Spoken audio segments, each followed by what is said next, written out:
Hi, friends! Hi, Lizzie. Look at what I found when I was cleaning my room. Do you know what it is? I'm not sure. Let me give you a hint.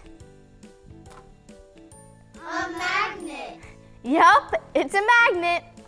Magnets are so cool because they can cause certain metal things to move toward them. I also found these metal things while I was cleaning. Let's see what happens. Wow, the paperclip is drawn toward the magnet. This is so cool. Let's try something else. Hey, Lizzie, what are you doing? Hey, Grandpa. I was just showing my friends how magnets can cause certain metal things to move toward them. Oh, like cool. this. Yeah.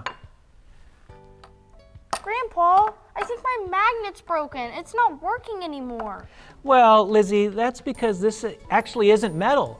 I mean, just because it looks like the other pieces of metal doesn't mean it is. It's actually plastic.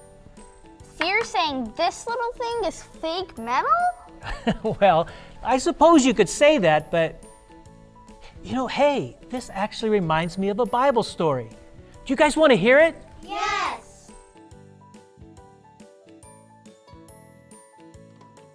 This story takes place in the book of Daniel.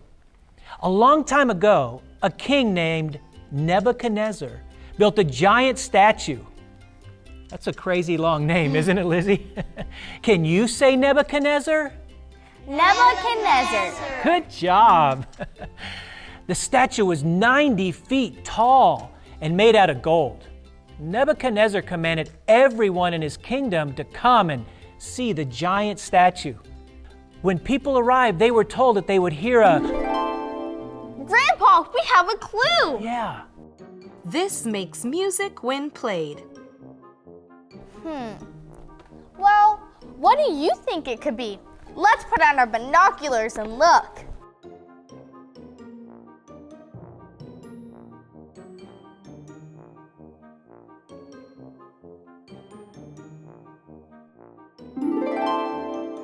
There are many different types of this object.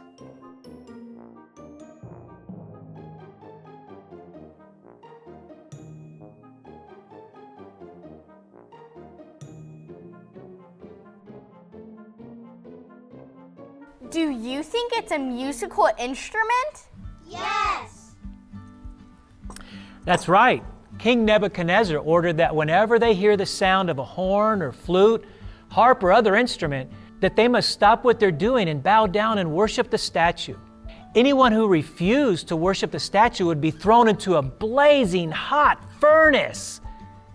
Wait, Grandpa, but I thought we were supposed to worship God. That's right, Lizzie Lou. There were 3 men, Shadrach, Meshach, and Abednego. They refused to bow down to the statue and worship Nebuchadnezzar's gold statue.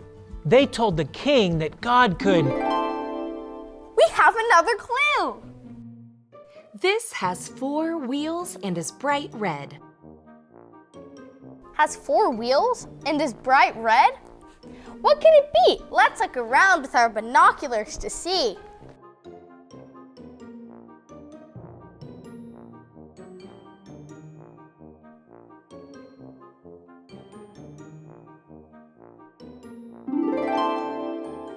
It helps to rescue people from a fire.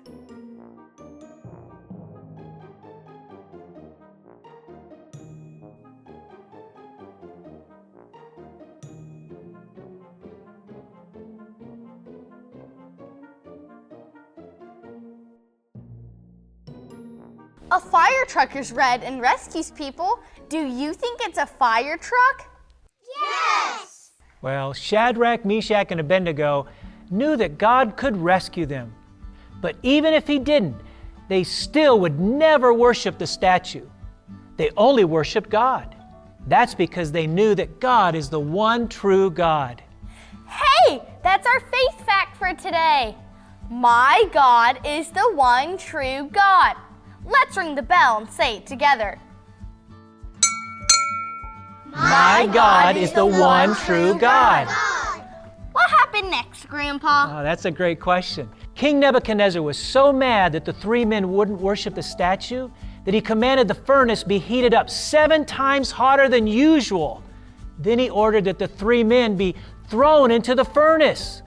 So men from the king's army threw the 3 men into the furnace. And suddenly King Nebuchadnezzar jumped in amazement. He shouted, "Didn't we tie up 3 men and throw them into the furnace? I see 4 men, unbound, walking around in the fire unharmed." Grandpa, did God save Shadrach, Meshach, and Abednego? He sure did. And the king had them come out of the furnace, and not a hair on their head was burned. They didn't even smell like smoke. The king was so amazed that he made a new decree that told everyone that no one is like our God. Grandpa, that's such a great story. It is. I'm glad Shadrach, Meshach, and Abednego refused to worship that gold statue. That was just a fake, and I hope I can be as brave as them also. Oh, Lizzie Lou, me too. You know what? Why don't we take a moment and pray that God would make us brave also, and that we would always remember that He is the one true God. Okay, Grandpa.